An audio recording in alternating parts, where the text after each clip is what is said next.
snug in their beds, while visions of sugar plums danced in their heads. And Mama in her kerchief, and I in my cap, had just settled down for a long winter's nap. When out on the lawn there arose such a clatter, I sprang from my bed to see what was the matter. Away to the window I flew like a flash, tore open the shutters, and threw up the sash.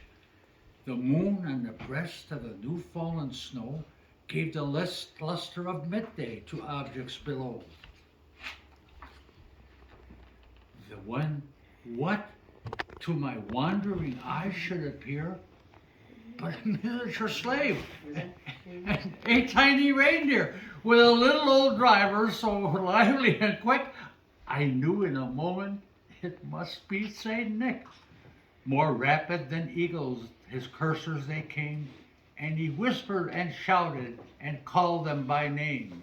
Now, if you people can do it, read it with me.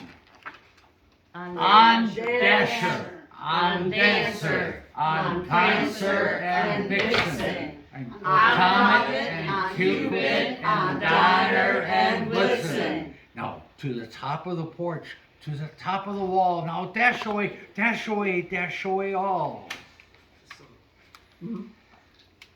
And dry leaves before the wind hurricane fly, when they meet with an obstacle, mount to the sky. So up to the housetop, the coursers they flew, with the sleigh full of toys, and St. Nicholas too.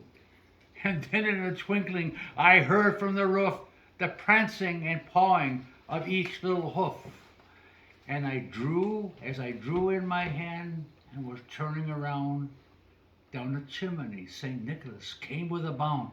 He was dressed all in fur, from the head to his foot, and his clothes were all tarnished with ashes and soot.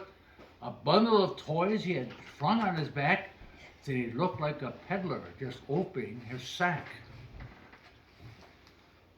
Oh, his eyes, how they twinkled, his dimples, how merry. His cheeks were like roses, his nose like a cherry. His droll little mouth was drawn up like a bow, and the beard of his chin was as white as the snow. The stump of a pipe he held tight in his teeth, and the smoke in his circle had up like a wreath. He had a broad face and a little round belly that shook when he laughed like a bowl full of jelly. He was chubby and plump, a right jolly old elf, and I laughed when I saw him in spite of myself. Now a wink of his eye and a twist of his head soon gave me to know I had nothing to dread.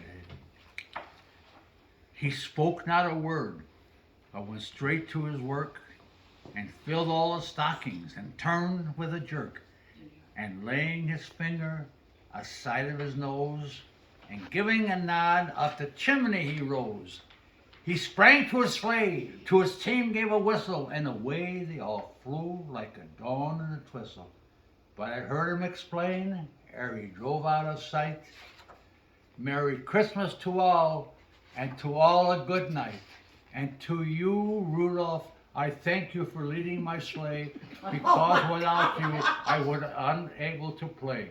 So Rudolph, be kind, be gentle with the children, because they are going to grow up to be